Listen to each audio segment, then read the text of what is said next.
नहीं, हमने बस एक गड़बड़ की है। पहले टेस्ट में जो फील्डिंग अच्छी नहीं करी वरना मैच जीत जाते। हमेशा फ़र्क पड़ता है जब आपके सीनियर 2-3 प्लेयर चले जाएँ, तो उसका इम्पैक्ट आएगा ही आएगा। जो एक्सपीरियंस प्लेयर होता है वो आपको ऐसी टाइट सिचुएशन में निकालना जानता है। मुझे वो लगा, मैंने उसके 2-3 चीज़ें देखी। मुझे वो लग रहा है धोनी और विराट का कॉम्बिनेशन है। बीच में भी अग्रेसिव भी है और शांत लगता है हमेशा।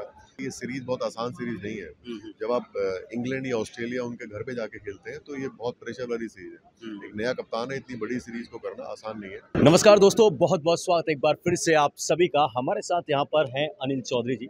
सर, सबसे पहली बात तो आप इस T10 लीग में आए हुए, इसके बारे में थोड़ा सा पहले बताइए। टेनिस बॉल क्रिकेट है और मेरे लिए नया एक्सपीरियंस होगा। मैंने टेनिस का सुना बहुत था, खासकर मुंबई में काफ़ी लोग खेलते हैं। बहुत क्रिकेटर मैंने सुना है टेनिस बॉल खेल के ऊपर आए, खासकर फास्ट बॉलर। तो ये चैलेंजिंग होगा, बॉल का बाउंस डिफरेंट होगा, कैरी डिफरेंस कहाँ पे ख़त्म करेगी, आवाज़ कम आएगी बैट से लग के, डिविएशन होगा, तो चैलेंजिंग होगा। बट चैलेंज मैंने एक्सेप्ट किया। अच्छा, चैलेंज एक्सेप्ट किया। सर, मुझे एक चीज़ और बताइए। मेरी आपसे बात हुई थी चैंपियंस ट्रॉफी से पहले, आपने जो जो कहा था सब कुछ वैसा विराट एंड रोहित को लेकर हुआ है। और मैं अब आपसे जानना चाह रहा हूँ, अब तो आप एक्सपर्ट भी बन गए, कमेंट्री भी आप कर रहे हो। अभी की टीम जिस तरीके से गौतम गंभीर की सोच जा रही है, क्योंकि क्रिटिसिज्म हो रहा है, आप लगातार 2 सीरीज हारे, तीसरी सीरीज भी हो सकता है कि निकल जाए हाथ से। आपको लग नहीं रहा कि थोड़ा सा प्लेइंग 11 में कुछ सोच डिफेंसिव है आपको? नहीं, हमने बस एक गड़बड़ की है। पहले टेस्ट में जो फील्डिंग अच्छी नहीं करी वरना मैच जीत जाते। और 20 रन वाला मैच तो किसी का भी हो सकता था और बिल्कुल नई टीम है। मेरे हिसाब से जैसे गए थे उतनी उम्मीद मुझे भी नहीं थी कि इतना अच्छा खेलेगी। उस हिसाब से बहुत अच्छा किया है। थोड़ा कहीं नैरो मार्जिन में गड़बड़ हो गई है। फिनिशिंग में कह लीजिए, हमेशा फ़र्क पड़ता है जब आपके सीनियर 2-3 प्लेयर चले जाएँ, तो उसका इम्पैक्ट आएगा ही आएगा। जो एक्सपीरियंस प्लेयर होता है वो आपको ऐसी टाइट सिचुएशन में निकालना जानता है। आप देखिए, अश्विन नहीं है, रोहित नहीं है, विराट नहीं है, मोहम्मद शमी नहीं है और बुमराह भी शायद 1-2 मैच में एब्सेंट रहे हैं, तो फ़र्क पड़ता है। बड़े प्लेयर का ही ऐसे प्रेशर में ही पता लगता है। जो टाइट गेम्स है ना, ये इंडिया जीत जाती है अगर हमारा एक सीनियर प्लेयर होता तो। अच्छा, गौतम गंभीर को लेकर ये भी है कि 2 खिलाड़ी सर, ये तो हम कहेंगे कि भैया गलत तो हुआ है। नाम है उसका, एक है अभिमन्यु ईश्वरन, दूसरा नाम है कुलदीप यादव। मतलब हम जितना मर्जी गौतम गंभीर को डिफेंड कर ले सर, अभिमन्यु के साथ तो बहुत गलत हुआ है।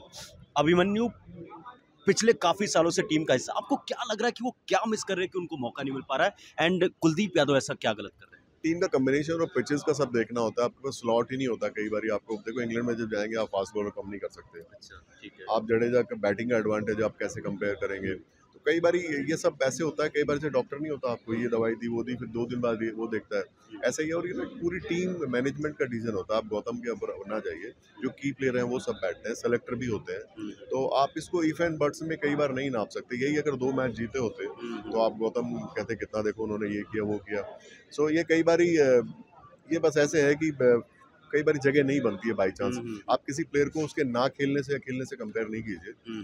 ये डिपेंड करता है। ये टीम का जो कॉम्बिनेशन है ना, कई बार आपको लेफ्ट आर्म आपके ऑलरेडी एक है, आपको उस पिच में कोई टर्न है कि नहीं, वो सारी बातें देखनी होती है। अच्छा, सुमन गिल को लेकर मेरा सवाल है। भारत के नए कप्तान बने, बहुत यंग एज में कप्तान बने हैं।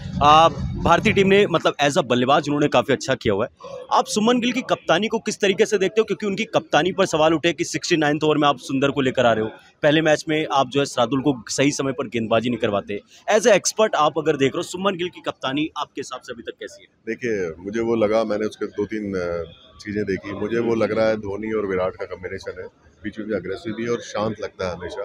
And is a good captain in making. थोड़ा टाइम दीजिए। जैसे मैंने अभी कहा कि ये सीरीज़ बहुत आसान सीरीज़ नहीं है। जब आप इंग्लैंड या ऑस्ट्रेलिया उनके घर पे जाके खेलते हैं तो ये बहुत प्रेशर वाली सीरीज़ है। एक नया कप्तान है, इतनी बड़ी सीरीज़ को करना आसान नहीं है। मेरे ख्याल से उन्होंने बहुत अच्छा किया और आपको एक अच्छा कप्तान मिल जाए, क्योंकि उनका एज भी उनके साथ है। कप्तानी कर करके आती है। कप्तानी आप बहुत सारी चीज़ें जो आप वेरियस कंडीशंस में आपने क्या करना है, you do things and you learn also. So you know this is kind of जिसमें आप एकदम रातों रात कोई बटन दबा के कप्तान नहीं बनता। मेरे ख्याल तो उनके लिए बहुत बढ़िया टाइम पे आपने एक ऐसा कप्तान बनाया जो आपको बहुत लंबे टाइम तक अच्छी सर्विसेज दे सकता है। अच्छा, आखिरी सवाल मेरा होगा, आपसे ज़्यादा वक्त नहीं लेंगे। आपकी प्रेडिक्शन बड़ी ऑन पॉइंट होती है, इसलिए मैं आपसे जानना चाहूँगा सर। आपने चैंपियंस ट्रॉफी को लेकर कहा था, एकदम सही साबित हुआ। आप सुमन गिल एज अ कैप्टन क्या समझ रहे हो कि ये सक्सेसफुल कितना क्या होगा, और 2026 का वर्ल्ड कप किस तरीके से आप देख रहे हैं? देखिए, मैं कप्तानी की तो बात मैं नहीं करूँगा, पर मैं इतना बता दूँ कि जो कैप्टन खुद परफॉर्म करके ना अच्छी फॉर्म में होता है तो वो फॉर्म उसकी कप्तानी में भी दिखाई देती है। एंड इतनी अच्छी बैटिंग वो कर रहे हैं, आपने देखा टेस्ट मैच में भी किस तरह से उन्होंने टफ कंडीशंस में बैटिंग की। तो उनके जो खेलने का जो एज ए बल्लेबाज जो उनका जो है वो इम्पैक्ट उनकी कप्तानी पे भी आएगा। तो आपको एक अच्छा प्लेयर भी मिल गया, अच्छा कप्तान भी मिल गया, और आई थिंक वो टीम को साथ लेके चल रहे हैं, क्योंकि मैं जितने मैंने मैचेस खिलाए बहुत ही मिलनसार और बड़ा शांत लड़का है, पंजाबी स्टाइल का है, बीच में चुटकुले भी मारता है। बीच में थोड़ा सा वो चिल्ला गए थे जैक क्रॉली और बेन डकेट के ऊपर। जरूरी है यार, मैच में सब काम थोड़े रहने चाहिए, अगर नहीं तो दूसरी टीम वाले दबा लेंगे आपको। आप पे ऑलरेडी विराट कोहली नहीं है, अगर आप सारी पीछे करके बैठ जाओगे तो वो खा जाएंगे आपको। ये प्रेशर मैच में भाई बड़ी सारी बॉडी लैंग्वेज, आई कांटेक्ट, आपको बैंटर्स को झेलना दूसरी टीम के, और कभी कभी तो आपको स्टैंड लेना पड़ता है, ये जरूरी है। ये नहीं होगा तो फिर आप इंटरनेशनल लेवल पे प्रेशर झेल ही नहीं सकते। सर आखिरी सवाल है, मैं ये आखिरी बोल के एक आखिरी सवाल ये है एशिया कप को लेकर सर, क्योंकि मैं जितना देख रहा हूँ कि आपको लग रहा है एशिया कप होगा, और मतलब क्या लगता है कि क्या चांसेस हैं कि आपको लग रहा है कि होगा या नहीं होगा? नहीं, ये एडमिनिस्ट्रेटिव कॉल है और इसमें बहुत सारे रीजंस होते हैं। आई थिंक मैं इस जवाब के काबिल नहीं हूँ। मेरे फील्ड का सवाल नहीं, आप मेरे से अंपायरिंग का सवाल पूछो ना, आउट नॉट आउट ये वो सब बता दूंगा, ये मेरा फील्ड नहीं है। Thank you so much sir, thank you so much आप, थैंक यू।